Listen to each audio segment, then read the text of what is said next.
The idea of him being a coach, we saw it with the youth. We saw it. It was great. But being a coach of a college team or even, who knows, a professional team one day, we would watch him watch games. We would watch games with him.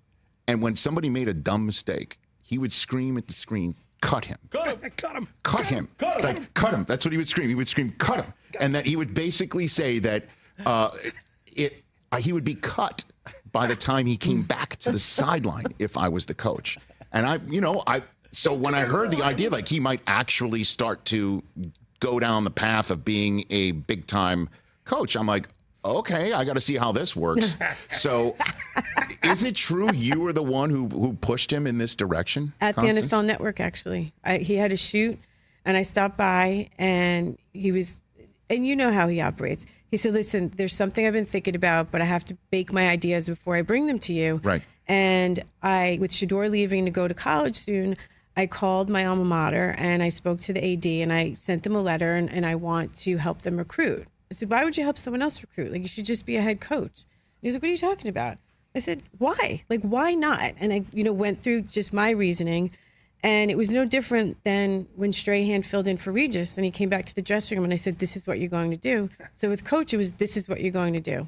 I know everyone thinks I'm crazy and I probably am half the time, but I get these just visions. Is that how it just hits you? It just hits me. And I'm like, this is what we're, and now I didn't know how we were going to do it. Let me be clear. But Right. I called my best friend, Jordan Bejan, who was an agent at the time, who Yes. helped a lot of people in college. And Yes. I said, you're going to think I'm nuts, but hear me out. And he said, I'm in. And that's how it went.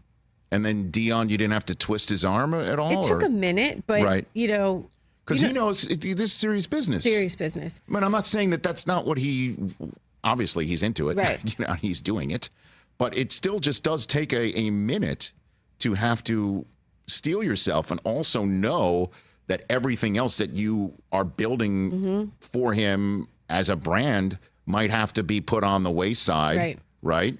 And you didn't have to twist his arm? I didn't have to twist his arm, but we had to prep him. And someone that's here backstage, Coach Ray, we call him Pretty Tony Productions. He was with him from Truth and through the high school. Yes. So he's the on-field guy. I'm off-field. He's on-field. And so with Coach Ray, with Jordan's team, Hampton, I have to give Hampton a shout out. We literally did the playbook.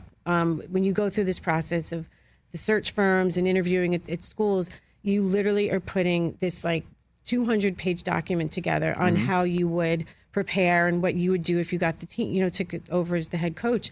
And he was so into it. I mean, we would literally, there wasn't really Zoom back then. So I guess it was FaceTimes or whatever it was. And just prepping him, we'd fly to Dallas to go sit down with him. So it wasn't just like overnight, let's do it. And he was so prepped. And that was the one thing that even today, a lot of the search guys will say to me is, we were so impressed by him. I'm like, but you just weren't ready and you didn't believe, and that's okay. And those are teams we look forward to beating. And it's amazing. I love hearing that. You look forward to beating. Love it. We're cut from the same cloth. I know. We keep receipts.